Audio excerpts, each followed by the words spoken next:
श्री शिवाय नमस्तुभ्यम। जय माता रानी। दोस्तों, आपके अपने चैनल धर्म साधना में आपका बहुत बहुत स्वागत है। माँ भगवती दुर्गा की कृपा सदैव आप और आपके समस्त परिवार पर बनी रहे।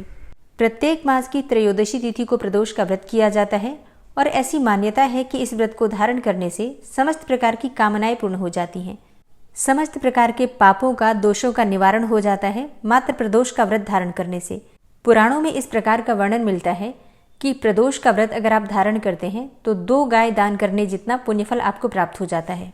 प्रदोष का व्रत भगवान भोलेनाथ को समर्पित होता है और भगवान भोलेनाथ की कृपा की प्राप्ति के लिए, उनकी प्रसन्नता के लिए धारण किया जाता है। भगवान भोलेनाथ को ये व्रत इतना प्रिय है कि जो भक्त इस व्रत को धारण करके और प्रदोष काल में उनकी आराधना करते हैं, उनकी समस्त कामनाएं भगवान भोलेनाथ तुरंत ही पूर्ण कर देते हैं। तो अगर आप प्रदोष का व्रत धारण करते हैं तब तो अत्यंत ही श्रेष्ठ है। लेकिन मान लीजिए कि आप ये व्रत नहीं कर पाते हैं किसी भी कारणवश, तो भी आपको आज के दिन भगवान भोलेनाथ की पूजा प्रदोष काल में अवश्य करनी चाहिए और मात्र पूजा करने से भी भगवान शिव की कृपा आपको प्राप्त हो जाती है। तो आज की वीडियो में आप जानेंगे कि भाद्रपद मास की त्रयोदशी तिथि कब प्रारंभ हो रही है, कब समाप्त हो रही है, व्रत आपको कब धारण करना है और प्रदोषकालीन पूजा का शुभ मुहूर्त क्या है। आज के दिन आपको किस प्रकार से भगवान भोलेनाथ की पूजा आराधना करनी चाहिए, किन मंत्रों का जप करना चाहिए और कौन सा उपाय करें जिससे कि इस व्रत का संपूर्ण फल आपको प्राप्त हो और जिस भी कामना से आप व्रत धारण करते हैं या बिना व्रत किए भी पूजा आराधना कर रहे हैं, आपकी वो मनोकामना पूर्ण हो, इसके लिए आज विशेष क्या करना चाहिए। प्रदोष व्रत की संपूर्ण जानकारी आपसे शेयर करने वाली हूँ, तो वीडियो बहुत महत्वपूर्ण है, पूरा ज़रूर देख लीजिए। और अगर वीडियो पसंद आए तो इसे लाइक भी ज़रूर कीजिए, क्योंकि आपके लाइक्स, आपके कमेंट्स मेरे लिए बहुत महत्वपूर्ण होते हैं। यही एकमात्र जरिया है जिनसे मुझे पता चलता है कि आपको ये वीडियो अच्छी लगती है और आपके लिए ये वीडियो उपयोगी है। तो अगर वीडियो पसंद आए तो इसे लाइक तो ज़रूर ही किया कीजिए।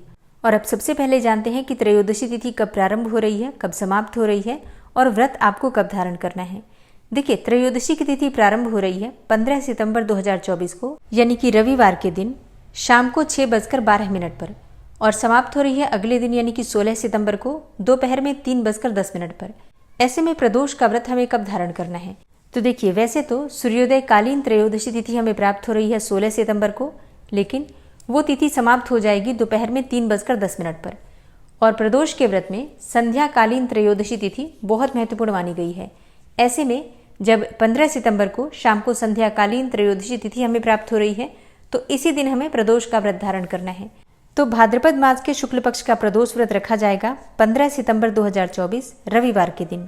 रविवार के दिन जब प्रदोष का व्रत होता है तो इसे कहा जाता है रवि प्रदोष।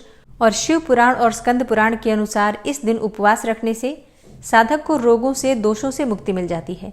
इसके साथ ही धन और संपदा की भी प्राप्ति होती है, वंश की वृद्धि भी होती है, क्योंकि रविवार का दिन भगवान सूर्यदेव को समर्पित होता है और त्रयोदशी तिथि भगवान शिव और माता पार्वती को समर्पित होती है। तो प्रदोष व्रत जब रविवार के दिन आता है तो भगवान शिव, माता पार्वती, गजानन और उनके साथ ही भगवान सूर्यदेव की भी आराधना की जाती है।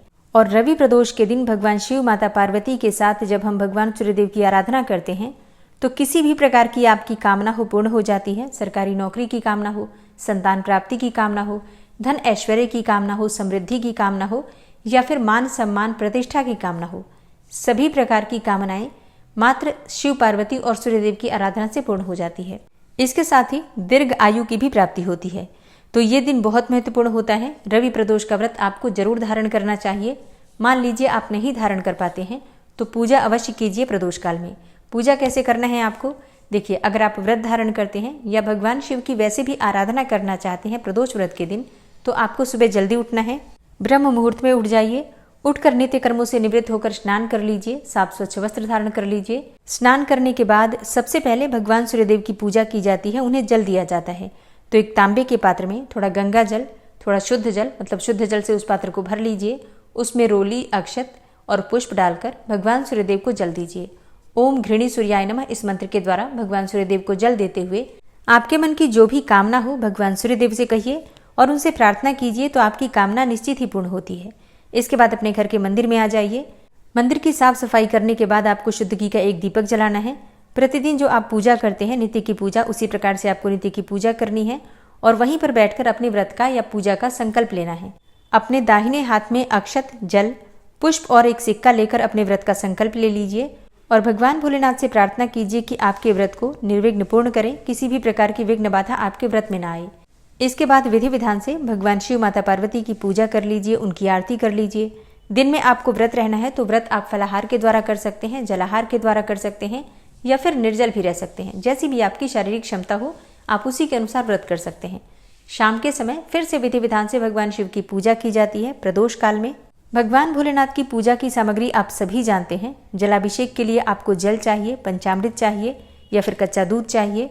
इसके अलावा भांग, धतूरा, बिल्वपत्र, अक्षत पुष्प इत्यादि ये सभी चीज़ें आप जानते ही हैं।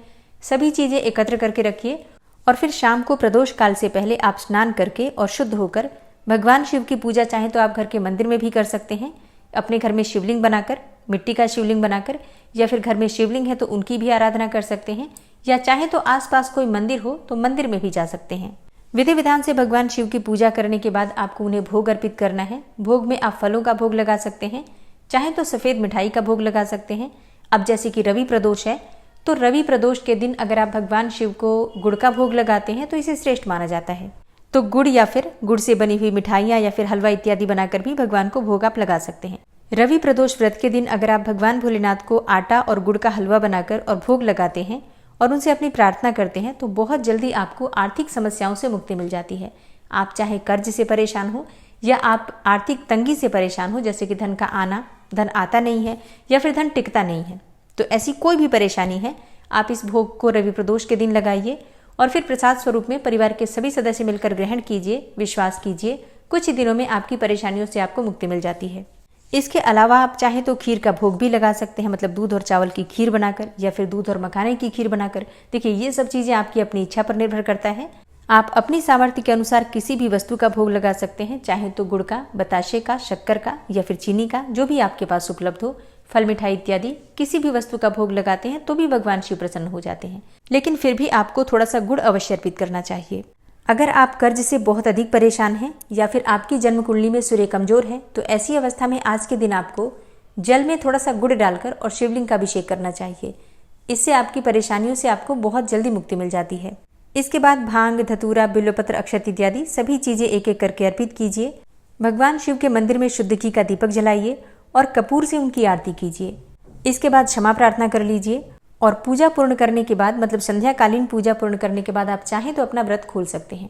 वैसे कई भक्त हैं जो कि अगले दिन ये व्रत खोलते हैं, तो प्रदोष के व्रत में आपने जिस प्रकार से पहली बार प्रदोष का व्रत शुरू किया होता है उसी प्रकार से हर बार करना चाहिए, क्योंकि व्रत के नियम बार बार नहीं बदले जाते, तो इस बात का आपको ध्यान रखना है।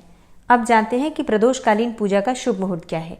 देखिए प्रदोषकालीन पूजा का शुभ मुहूर्त आपको प्राप्त हो रहा है शाम को 5:45 से रात्रि में 8:30 तक। इस समय में अपने मन की कामना करते हुए पूजा आराधना कीजिए। निश्चित ही आपकी कामना भगवान शिव की कृपा से पूर्ण होती है। रवि प्रदोष व्रत की कथा की वीडियो आपको सुबह मिल जाएगी। और अगर आप भाद्रपद मास की पूर्णिमा के विषय में जानना चाहते हैं, जीवित पुत्रिका या फिर पितृपक्ष के बारे में जानना चाहते हैं, तो चैनल पर वीडियो अपलोड हो चुकी हैं, जरूर देख लीजिए। उम्मीद करती हूँ ये वीडियो आपके लिए उपयोगी होगी। अगर वीडियो पसंद आई है तो वीडियो को लाइक कीजिए, शेयर कीजिए और चैनल पर पहली बार आए हैं, अगर अभी तक आपने चैनल को सब्सक्राइब नहीं किया है तो आज की वीडियो अगर आपको अच्छी लगे तो चैनल को सब्सक्राइब करके बेल आइकन को जरूर प्रेस कर लीजिए। इससे ये होगा कि इस चैनल पर जो भी नई वीडियो अपलोड होंगी उनकी नोटिफिकेशन आपको सही समय पर प्राप्त होगी। मिलती हूँ मैं आपसे अगली वीडियो में, तब तक के लिए जय श्री राधे।